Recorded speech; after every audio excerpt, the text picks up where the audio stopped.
Jaya Vrinda. Panchatattvatmakam Krishnam Bhakta Rupa Swarupakam Bhaktavataram Bhaktakyam Namami Bhakti Shaktikam. Namo Vishnu Padaya Krishna Pristhaya Bhutale Srimate Bhakti Vedanta Swami Niti Namini. Namaste Saraswate Devi Gauravani Pracharini. Nirvishesha Shunyavadi Paschata Deshatarini. Jai Śrī Krishna Caitanya Prabhu Nityānanda Śrī Advaita Gadadhar Śrīvāsadi Gaura Bhakta Vrinda. Hare Kṛṣṇa Krishna Krishna Hare Hare. Hare Rama Rama Rama Hare Hare. Grantira Arambha Kori Mangala Charana Guru Vaishnava Bhagavan Tinirasmarana Hoya Bhigana Vinashana Anayasa Sapal Nija Vanchita Purana Shri Rupa Raghunatha Padayara Asha Caitanya-caritāmṛta Hare Kṛṣṇa Dasa. Thank you so much, dear worshipable devotees, for joining. We are reading Śrī Caitanya-caritāmṛta. We are reading Adi Lila, chapter 5, which is entitled The Glories of Lord Nityaṁ Balarāma. And it's been a while. We are reading text number 41 because it has a fairly long purport. But we will continue from there where we paused last time, reading different excellent purports given by Srila Prabhupada, refuting the Mayavadi philosophy and helping us to understand the true principles of the Vaishnava philosophy. So let's read from here. Point number 4. We'll read. To answer Shankaracharya commentary on the Vedanta Sutra 2.2.45, the substance of the transcendental qualities and their spiritual nature is described in the Lagu Bhāgavata-sevayā Purva 5.28 to 214 as follows. Some say that transcendence must be void of all qualities because qualities are manifested only in matter. According to them, all qualities are like temporary, flickering mirages, but this is not acceptable. Since the Supreme Personality of Godhead is absolute, his qualities are non-different from him. His form, name, qualities, and everything else pertaining to him are as spiritual as he is. Wow. As spiritual as he is. It means everything in connection to Krishna. I think it'll be better to, rather than read the whole thing, we go line by line and digest it. So that we were discussing just now also with the devotees who came, that anything in connection to Krishna, Krishna Nam, Krishna Rupa, Lila, Dham, holy devotees, forms, anything is as spiritual as he is. That means there is no difference between Krishna's prasad and Krishna, between Krishna's name and Krishna. They're all same. Every qualitative expansion of the absolute personality of Godhead is identical with him. Since the absolute truth, the personality of Godhead, is the reservoir of all the pleasure, that's the name Krishna or Rama, the reservoir of all the pleasure, all the transcendental qualities that expand from him are also reservoirs of pleasure. This is confirmed in the scripture known as Brahma Tarka. So what was the Shankaracharya's point? That the substance of transcendental qualities is basically void of all the qualities. The supreme transcendence is void of all qualities, but that's being negated here. Rather, anything which comes from him is also full of all the reservoir of pleasure. And therefore we see, when we chant the holy name, we feel so happy. When we eat Krishna Prasad, we feel happy. When we are with devotees, we feel so happy because it is the reservoir. All these things are reservoirs of all the pleasure, which states that the Supreme Lord Hari is qualified by himself, and therefore Lord Vishnu and his pure devotees and their transcendental qualities cannot be different from their persons. In the Vishnu Purana, Lord Vishnu is worshipped by the following words. Let the Supreme Personality of Godhead be merciful toward us. his existence is never infected by material qualities. So his existence is never infected by material qualities. Period. In the same Vishnu Purana, it is also said that all the qualities attributed to the Supreme Lord, such as knowledge, opulence, beauty, strength, and influence, are known to be non-different from him. The Bhagavan, the 6 qualities, knowledge, strength, etc., are non-different from him. This is also confirmed in the Padma Purana, which explains when the Supreme Lord is described as having no qualities, this should be understood to indicate that he is devoid of material qualities. Very important point. So in the Padma Purana, there is a word like addressing God as Nirguna. Nirguna. Ni means no. Guna means qualities. That does not mean that he does not have qualities. Mayavadis misunderstand that. It means that he does not have material qualities. Material qualities like Satogun, Rajagun, Tamagun, or lust, anger, greed. Everything is transcendental. He is the source of all qualities. Everything comes from him, but there is no material quality.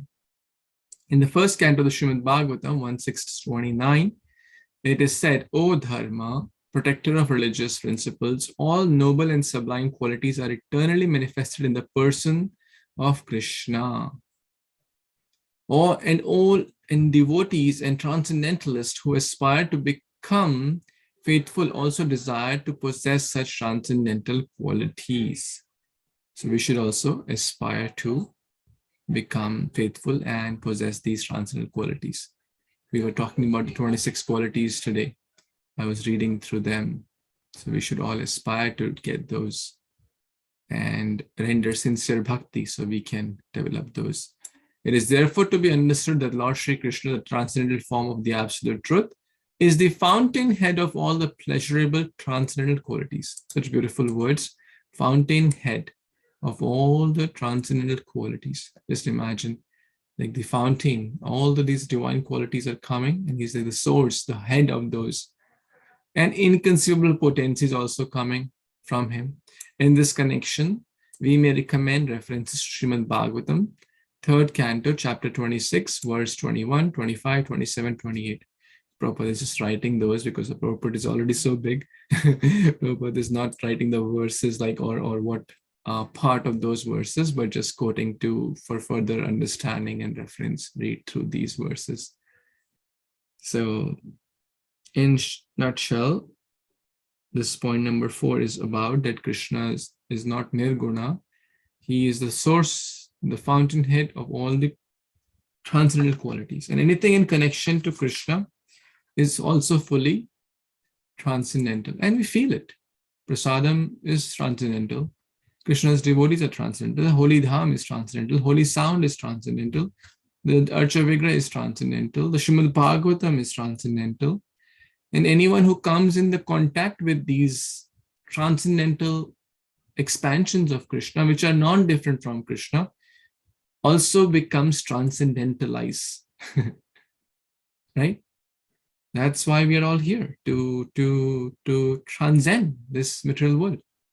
How? By coming in contact with that which is transcendental, and that association of books, of devotees, of holy dham, chanting, reading, hearing, etc. Prasadam will rub off and we will become pure and transcendental. Any thoughts, comments here? Okay, then let's read the next paragraph. Yes, Shilpa, Mataji, you want to read, please? Yes, Prabhuji, I'll try. Sripada Ramanujacharya has also refuted the arguments of Sankara in his own commentary on the Vedanta Sutra, which is known as Sri Bhashya. Sripada Shankaracharya has tried to equate the Pancharatras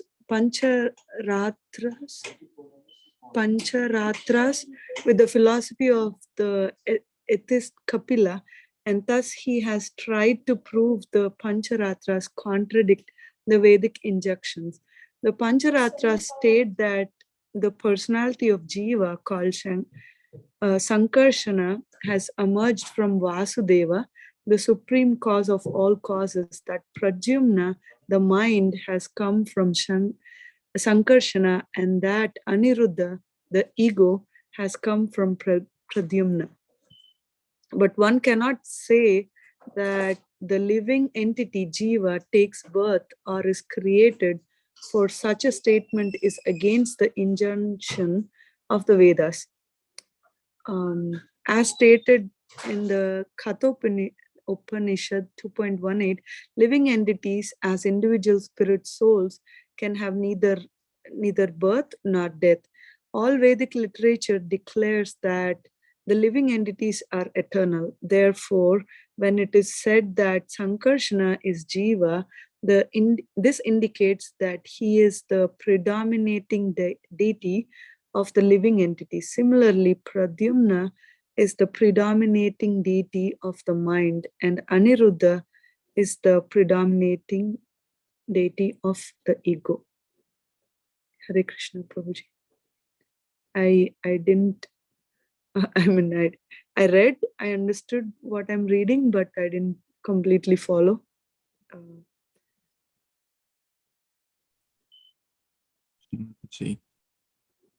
So basically, this is kind of repetition of what we read from the Rupa Goswami's Lagu bhāgavata-sevayā, which was mentioned earlier, that this Vasudeva, Sankarshan, Pradyumna, Aniruddha discussion was there in the prior section of this purport also. That Vasudeva is Paramatma. Basically, Shankaracharya says this, and all this is given to refute that. So Prabhupada is mentioning that even Ramanujacharya, who is also a Vaishnava Acharya, refutes the commentary of Shankaracharya in the Vedantas, for the Vedanta Sutra. In short, that Vasudeva, Sankarshan, Pradyumna, Aniruddha are completely transcendental Bhagavan, Vishnu Tattva. And it's not that Sankarshan is a Jiva Tattva. That's basically Shankaracharya's comment. But that's refuted by even Ramanujacharya also. And earlier Prabhupada used the reference of Rupa Goswami to refute that point. And also over there also it was exactly the same thing was mentioned, that Pradyumna is the predominant deity of the mind, Sankarshana of the Jiva, and Aniruddha of the ego. These three aspects was mentioned. That does not mean that he is the living entity, that Sankarshana is Jiva. That's not the point. It is, the point is that he's a predominating deity of the living entity. Like the jailer is in the jail. That does not mean that he is like a inmate in the jail. Right? The jailer may be in the jail, but he's above the jail. He is the superintendent of the jail. Similarly, Durga Shakti is the controller of Durga, of controlling this fort. That does not mean that she is one amongst the tiny jivas who are in the grip of, different modes, etc. So that is that. Okay, let's read a little more. Yes, Bhaswati Mataji, you want to read, please?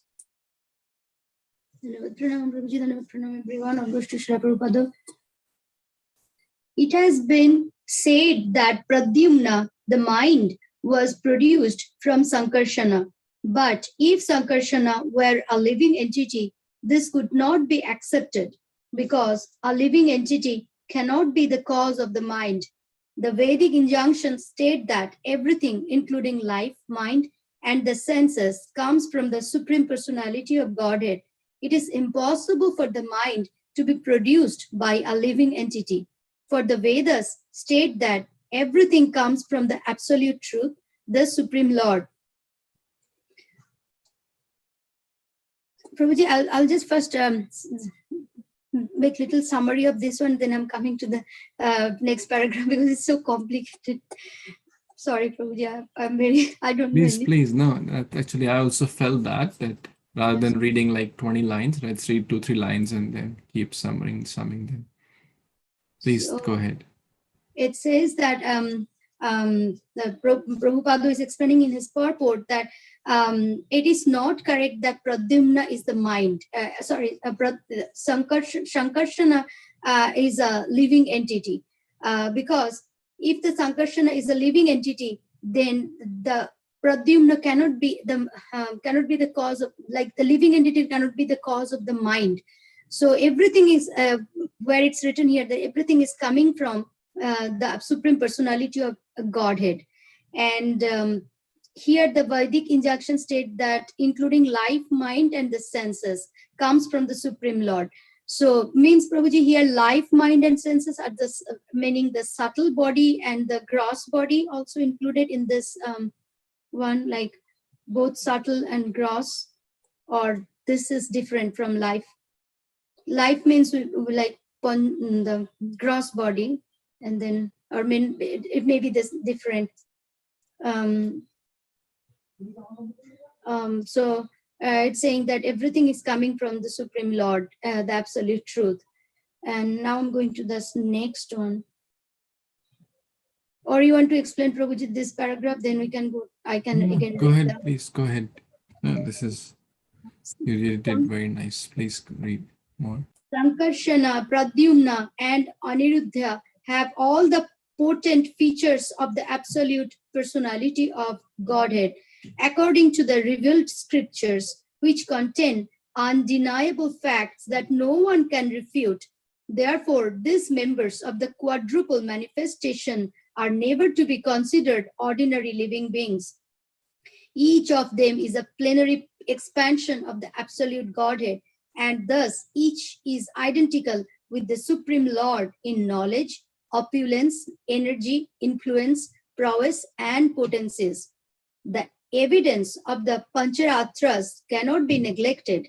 Only untrained persons who have not genuinely studied the Pancharatras think that the Pancharatras contradict the Shrutis regarding the birth or beginning of the living entity. In this connection, we must accept the verdict of Srimad-Bhāgavatam, which says the absolute personality of Godhead, who is known as Vasudeva, and who is very affectionate toward his surrendered devotees, expands himself in quadruple forms who are subordinate to him and at the same time identical with him in all respects.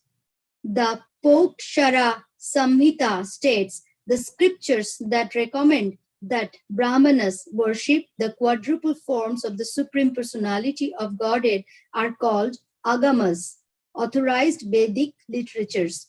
In all Vaishnava literature, it is said that worshipping these quadruple forms is as good as worshipping the Supreme Personality of Godhead Vasudeva, who is in his different expansions complete in 6 opulences, can accept offerings from his devotees of the results of their prescribed duties. Worshipping the expansions of for pastimes such as Nrsimha, Rama, Shesha, and Kurma promotes one to the worship of the Sankarshana quadruple. So here, Prabhupada is establishing the fact that Sankarshana, Pradyumna, and Aniruddha all are this quadruple expansions are actually it's the plenary portion, plenary expansion of the absolute Godhead, and they are not ordinary living beings, and they have identical opulences, like the Supreme Personality of Godhead has 6 opulences like knowledge, opulence, energy, influence, prowess, and potencies. So they also have the same, and this one is evident from Pancharatra Shastra. And Krishna always appears, the Supreme Personality of Godhead always appears as Vasudeva, and he is always surrendered to his devotees. And according to the devotees' desire, actually he appears in front of them. And this also Prabhupada is explaining here. This scriptures recommend that Brahmana worship that quadruple form, and it's called agamas. So Brahmana worship this quadruple form, that Sankarshana, Pradyumna, Aniruddha, and Vasudev together, and it's called agamas. Please explain, Prabhuji. Hare Kṛṣṇa Mataji, thank you.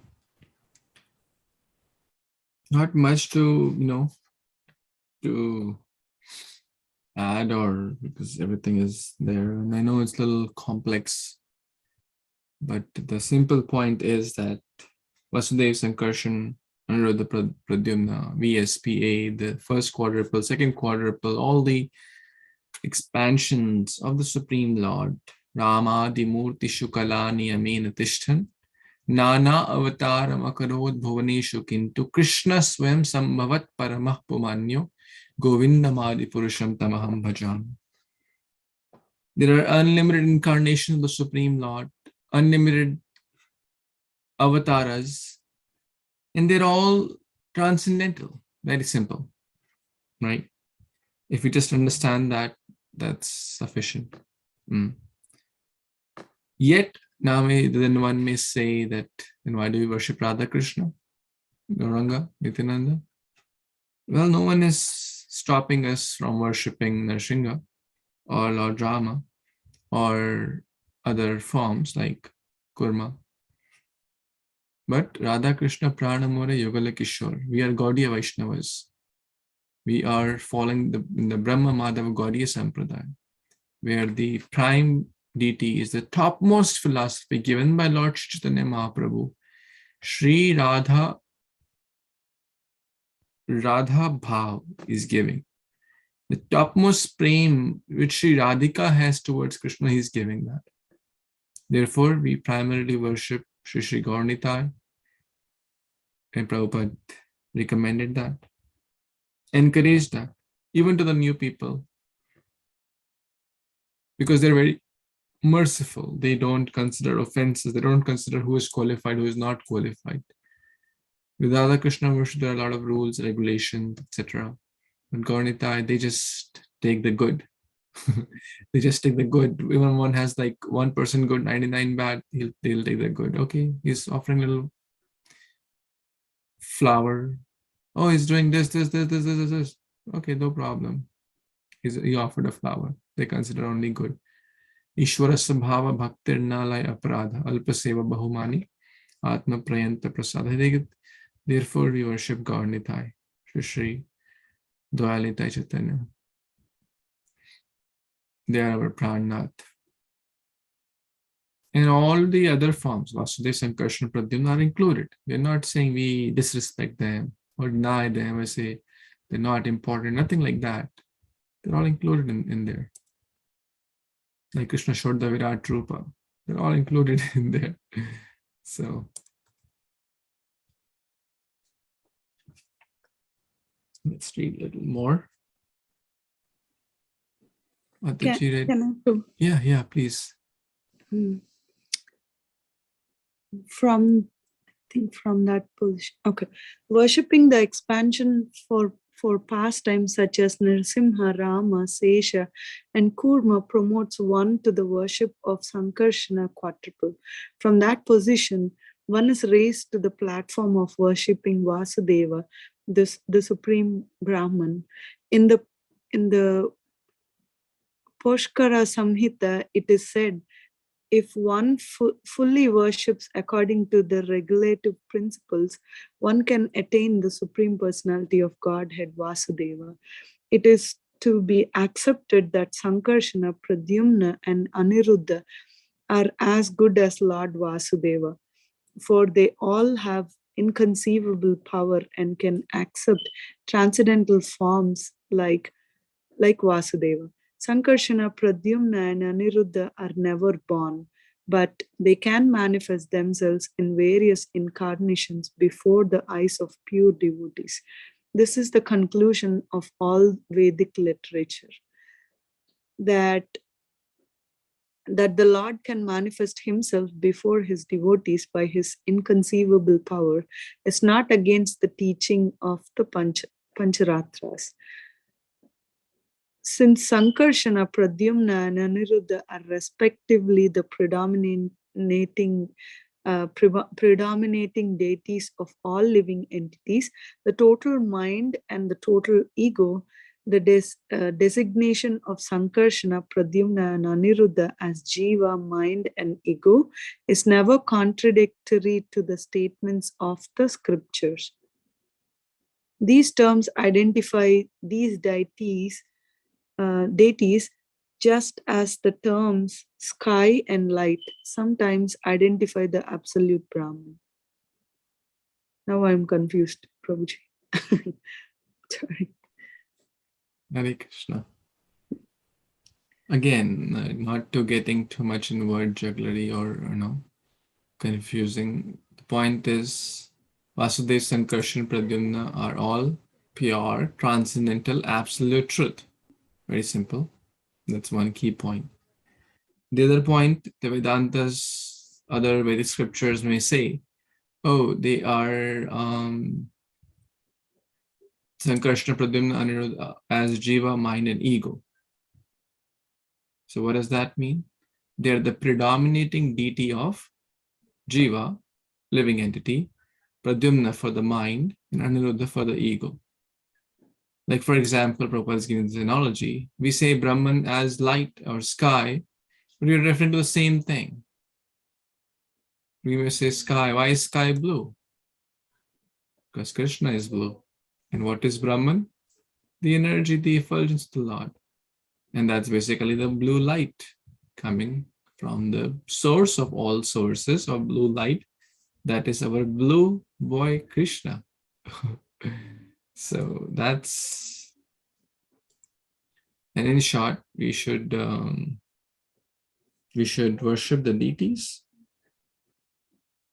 according to the regulative principles to attain the Supreme Personality of Godhead. That's a very nice line Prabhupada is mentioning. Worship according to the regulative principles of the bhakti principles. Is that okay? Any? But I think it at the end it says it's not contradictory to the right. Earlier it was said that it contradicts. Oh, I see. Okay, it contradicts to Adi Shankaracharya, but it doesn't contradict to the Pancharatras. That's what he's saying. Okay. Yeah. Yes, Prabhu. Thank you. Cool. I can read the next if Okay, please. okay. Okay, thank you. The scriptures completely deny the birth or production of the living entity. In the Parama Samhita, it is described that material nature which is used for others' purposes is which is used for others' purposes is factually inert and always subject to transformation. The field of material nature is the arena of activities of fruitive actors, and since the material field is externally related with the Supreme Personality of Godhead, it is also eternal. In every samhita, the jiva, living entity, has been accepted as eternal, and in the Pancharatras, the birth of the jiva is completely denied.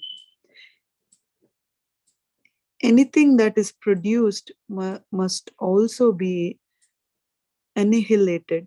Therefore, if we accept the birth of the living entity, we also have to accept the annihilation.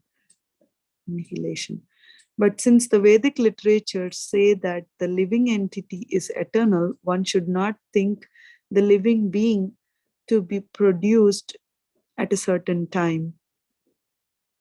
In the beginning of the Parama Samhita, it is definitely stated that the face of material nature is constantly changeable. Therefore, beginning, annihilation, and all such terms are acceptable only in the material nature.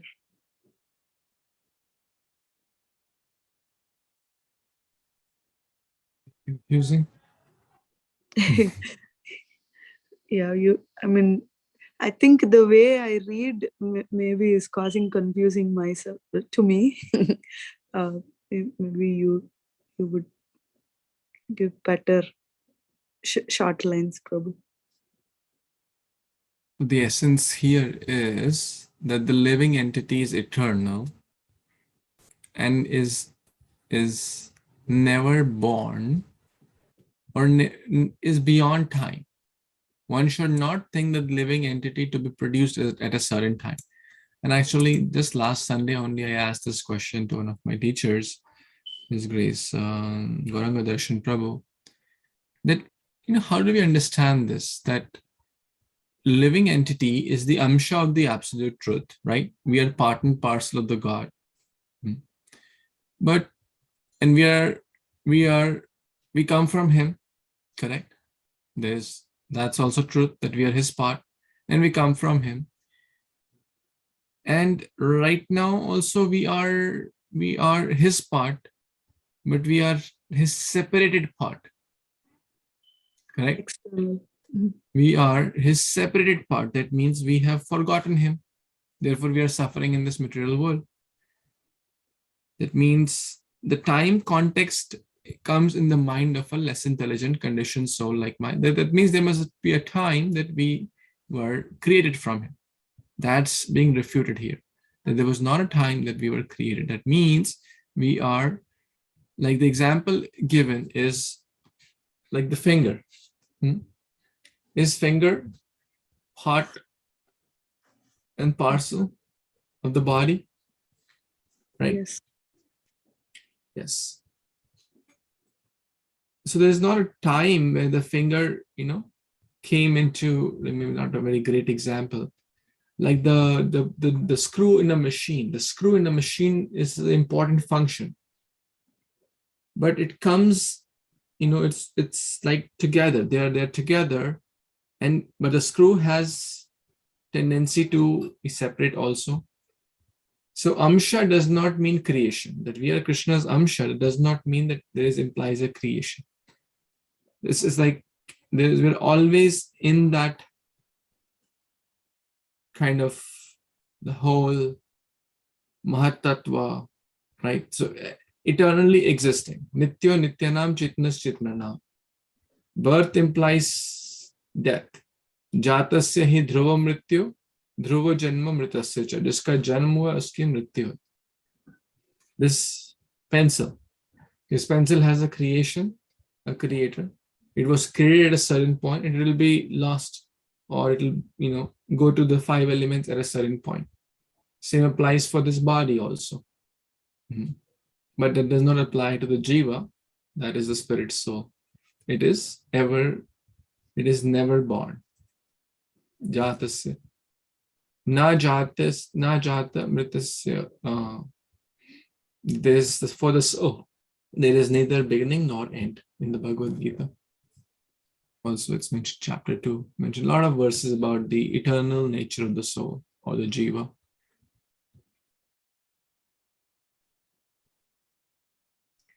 Okay, there are 2-3 more paragraphs which we can complete.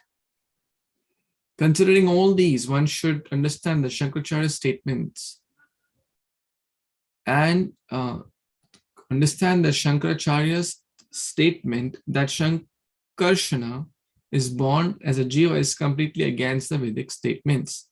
His assertions are completely refuted by the above arguments. A lot of above arguments we discussed, Ramanacharya, Advaicharya, Srila Rupa Goswami, etc. In this connection, there's commentary of Sridhar Swami on the Srimad-Bhāgavatam 3.1.34. One more, Prabhupada really wants to kind of, teach us in case we happen to come across this debate by a Mayavadi or someone. So one more Acharya, Sridhar Swami. Let's see what he says. For a detailed refutation of Shankaracharya's arguments attempting to prove Shankarshana as an ordinary living being, one may refer to Srimad Sudarshanacharya's commentary on the Śrī Bhashya, which is known as Shruta Prakshika. So Sridhar Swami's comment is here, and then Sudarshanacharya's commentary also Prabhupada is quoting. Just look at that. Just look at that. We have a hard time reading this, understanding this. We have a hard time following it. We have a hard time trying to even, Prabhupada did not have internet those days, correct? When he wrote these Bhaktivedanta purports, I don't think there was like internet and all these technology, laptops and stuff 55 years, 60 years back. Even the ordinary mail used to take like days and days and weeks, while his travel. Just imagine, we were at LA Temple about 3 years back. Prabhupada was carrying all these commentaries, Acharya's purport, and just imagine how he has put this Bhagavatam purports for us. If we have to write a paragraph, let's say we have to write a paragraph about, Jiva, it will be so hard for us, write like an essay on Jiva. We'll have to refer so many things, do so many searches and find in the Veda base and this and that. So much we have to do research, and but Prabhupada, everything was here and here, in the head and the heart. Krishna guiding through the heart, right? Therefore, Prabhupada said, I have not written these books. Krishna has written these books. They are apurusha. So you can imagine how much, Prabhupada is just now think like this, like how would we are a 10th canto, and Prabhupada is mentioning in this connection commentary of Sridhar Swami on this verse is helpful. Can we relate like what's going on here? Are you able to appreciate Prabhupada's in Canto 3, Chapter 1, Text 34, Prabhupada wrote about this to avoid, duplicacy. Prabhupada is, because already this purport is so long, Prabhupada is quoting that you can refer there. Isn't that beautiful? The original quadruple forms, Krishna, Baladev, Pradyumna, and Aniruddha, expand into another quadruple, which is present in the Vaikuntha planets of the spiritual sky. Therefore, the quadruple forms in the spiritual sky are the second manifestation of the original quadruple in Dwarka. Okay, so this may be a little confusing. So the first quadruple is Vasudev, Sankarshan, Pradyumna, Aniruddha, also known as Krishna, Baladev. Vasudeva is Krishna, Baladev, Sankarshan, Pradyumna, Aniruddha. First in Dwarka, then in Vaikuntha. The second quadruple expansion is in Vaikuntha. Dwarka is more intimate compared to Vaikuntha. The second is in Dwarka. As explained, second is in Vaikuntha, first is original in Dwarka. Prabhuji, it's written second manifestation of the original quadruple in Dwarka. Yeah, the original in Dwarka. Prabhuji, one question. It is mentioned as ego also, right? On the top, like jiva, ego, and mind, right?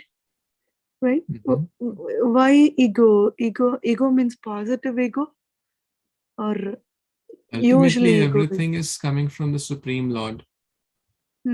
Everything is, so they're the predominating deity, they're the predominating deity, everything, the Sankarsana of the Jiva, mind, Pradyumna, and ego. Ego is basically ahamkar. There is true ego and there is false ego. There are two types of ego. So we can pray to Lord Aniruddha, so we can transfer our false ego to pure ego. We can pray to Lord Pradyumna, so our mind can always be engaged in the lotus feet of Lord Pradyumna or Krishna. We can pray to Sankarsana.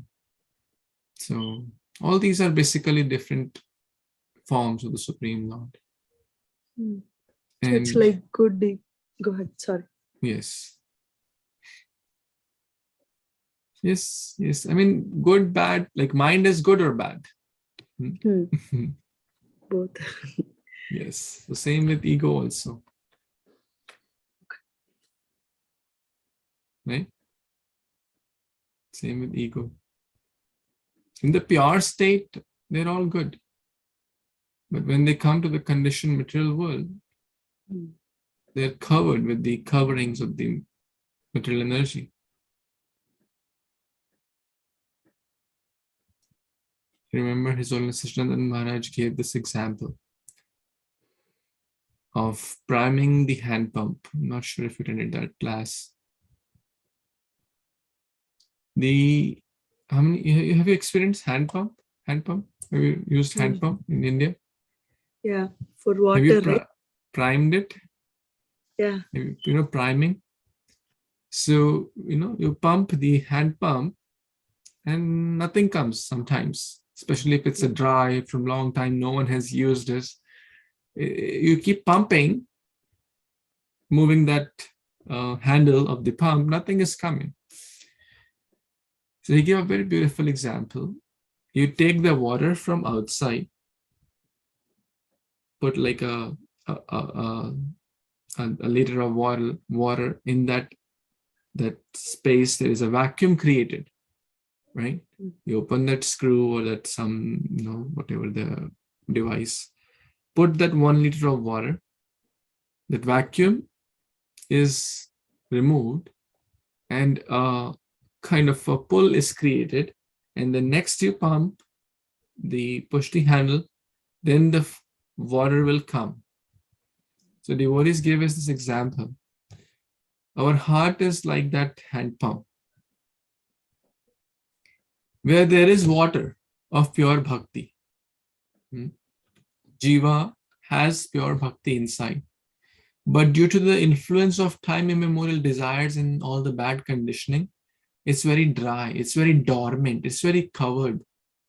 What we have to do, we have to pour in the water of pure holy name. We have to prime with the pure holy name, prime with the Bhāgavatam, prime with prasadam, prime with good association. That will help to bring out the pure nectar constantly. If we keep pumping the holy name, if we keep chanting, keep reading, keep hearing, then the pure nectar will come out. And that's our natural state. It's a very beautiful example.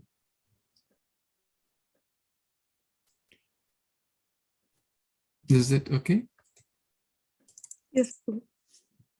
So yeah, this is the original in Dwarka, then in Vaikuntha. As explained above, Vasudeva, Sankarsana, Pradyumna, and Anuruddha are all changeless, transcendental plenary expansion of the Supreme Lord, who have no relation to material modes. The Sankarsana form in the second quadruple is not only a representation of Balarāma, but also the original cause of the causal ocean where Karanodakshaya Vishnu lies asleep. Let's understand this. So from the first quadruple comes the second quadruple, and the Sankarsana form is also the cause of the causal ocean, or called Karanodakshaya Sagar. Karanodakshaya, with the water in the Karana Sagar, Karanodakshaya Vishnu or Mahavishnu resides, and breathing out the seeds of innumerable universes. So basically, this Karanodakshaya ocean also comes from Sankarshan, the second quadruple Sankarshan. Is it okay or too much?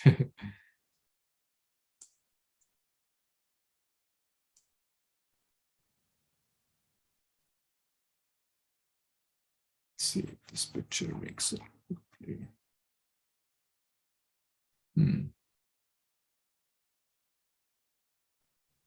Okay. Shall we complete this purport or?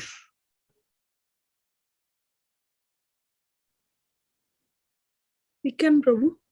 can continue. Yeah, only a little is left. Oh, I- just one paragraph. Yeah, Vasati Mataji can read, please. In the spiritual sky, there is a spiritual creative energy technically called Shuddha Sattva, which is a pure spiritual energy that sustains all the Vaikuntha planets with the full opulences of knowledge, wealth, prowess, etc. All these actions of Shuddha Sattva display the potencies of Mahāshankarshana, who is the ultimate preserver of all individual living entities who are suffering in the material world. When the cosmic creation is annihilated, the living entities who are indestructible by nature rest in the body of Mahāshankarshana. Shankarshana is therefore sometimes called the total jiva. As spiritual sparks, the living entities have the tendency to be inactive in the association of material energy, just as sparks of a fire have the tendency to be extinguished as soon as they leave the fire. The spiritual nature of the living being can be rekindled, however, in association with the Supreme Being, because the living being can appear either in matter or in spirit. The jiva is called the marginal potency. Sankarshana is the original of Karna Vishnu, who is the original form who creates the universe, and that Shankarshana is but a plenary expansion of Sri Nityananda Rama. So beautifully, it's so many pages, the purport, and Prabhupada is like he is actually Shakta-based avatar, who did this great job to let us know about who is Nityananda Rama and is from Sankarshan. So Prabhuji, from here, I just, it's coming in my very narrow mind and narrow understanding that pure goodness or Shuddha Satya stays with this, with the Supreme Lord, and everything, the creation, annihilation, everything is under the control of this Sankarshan, and we are Jiva. Actually, here it's coming that we are the Jiva who are totally depend upon Krishna, totally depend upon Sankarshana, and everything of us, what we are doing, it's all it's actually the energy of the Lord, and we are just his servant, his dash, and that's why I got Prabhuji, please explain or correct.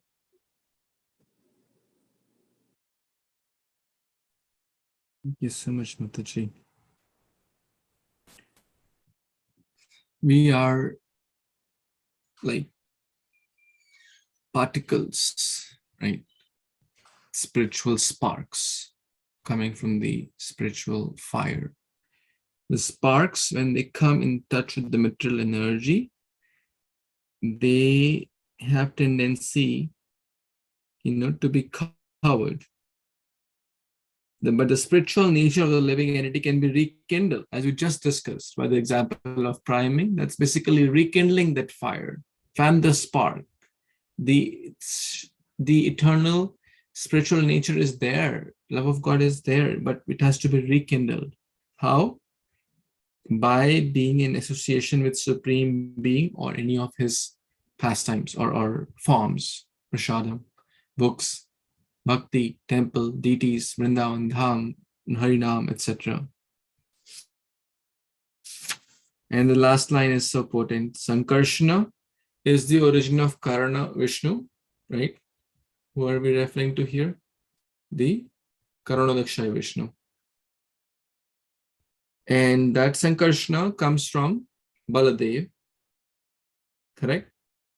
And that Baladev is basically a plenary expansion of Krishna.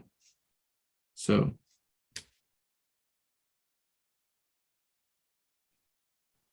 I'll try to make a nice chart step by step, but there are a lot more things which will come. So, but I hope this was helpful, not too overwhelming. I mean, Baldev is one of the hardest to understand, right? Because he's Nityaananda Avadut. So we'll pause here. It's 9 o'clock.